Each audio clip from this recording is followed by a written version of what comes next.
that I have been a Prime Richland student.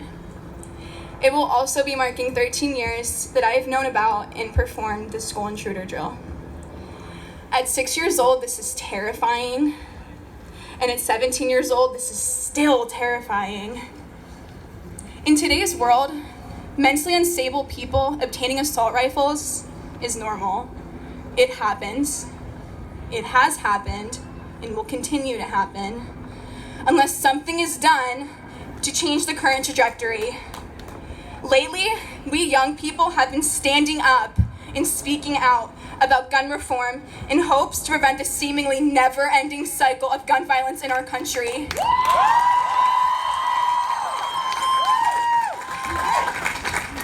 Recently, a lot of people, adults mainly, have been saying that teenagers should not get an opinion on politics, and especially on this topic.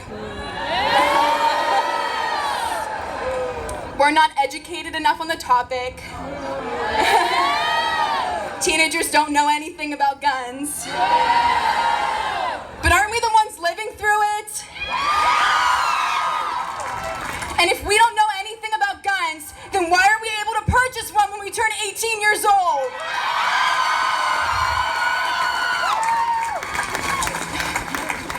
And it seems to me that nothing about gun violence has ever changed or even really been up for debate until teenagers took charge. I am 17 years old, and I have always known what to do in a classroom in the event of an armed intruder. And my philosophy, along with obviously everyone here, is that instead of just practicing drills that in the end really don't do anything, we make the changes as a society that would make it difficult for the shooter to obtain that weapon in the first place.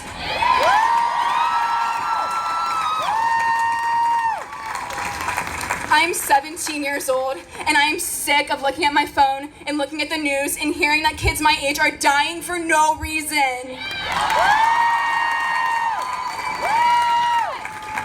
How many people here had dreams when they were younger?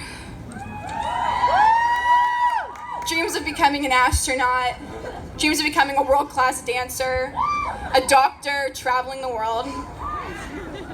The kids that died in Parkland, Florida, just a little over a month ago, had those dreams too. So did all the people and the children that died in Sandy Hook, Columbine, Virginia Tech, just to name a few.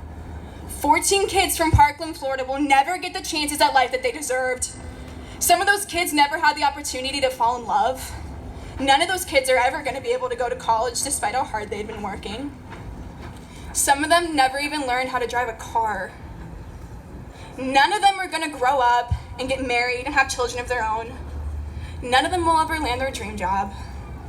And none of them will graduate from high school, surrounded by friends and family. 17 people lost their lives at Marjory Stoneman Douglas High School on February 14th, 2018. None were granted the opportunity to say goodbye and I love you to their families before their lives were stolen from them in a state of fear and panic. I'm here right now begging for your support, begging for politicians to save our lives, because when it really comes down to it, it is better to have had laws in place to prevent this from happening than to take action while it is happening. And yes, people do kill people, but what is the primary weapon that people use when trying to kill a mass amount of people? I think it's ridiculous that we are even here having this march. I think it is ridiculous that we are having walkouts. And I think it is ridiculous that we have more mass shootings in this country than any other country in the world.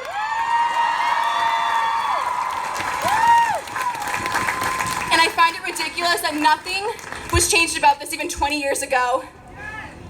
18th century laws cannot regulate 21st century weapons.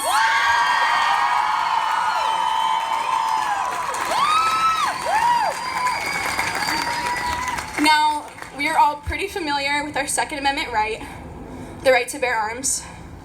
Another really important document is the Declaration of Independence. In the Declaration of Independence, we have 3 inalienable rights: life, liberty, and the pursuit of happiness. Yes! These are rights that our government has to protect.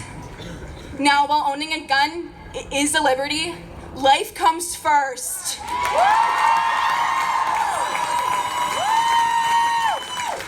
We have to come together and work on a solution, because if we do not, you, your children, or your grandchildren, or me could be the next ones dead. We need better and more efficient gun reform. I am 17 years old. Why is the Second Amendment more important than my life? Why is the Second Amendment more important than the 17 people that lost their lives last month? We can get mad. We can get really mad. We can fight and we can argue about this. We can complain and say how we need a change.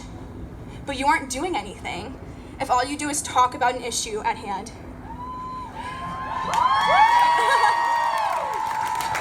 Tell politicians to stop talking and start doing.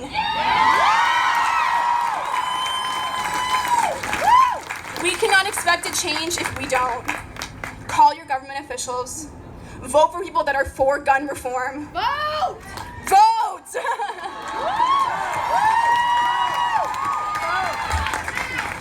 Continue to protest. A common thought is that this will never happen to me or my family. This is really rare and it's really unlikely. And that's right, it is really unlikely to happen to any of you until it does. Woo! A privilege that we should never have to fight for is our privilege to live. I was on Twitter a week ago, and I saw a tweet that explains why we are here today. Don't be angry because kids are protesting and walking out of schools. Be angry because they have to.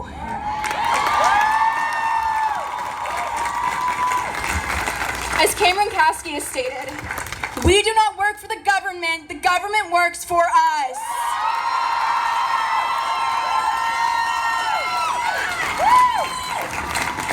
Please stay safe, protest, and continue to march for our lives. Thank you guys so much for being here today. Thank you.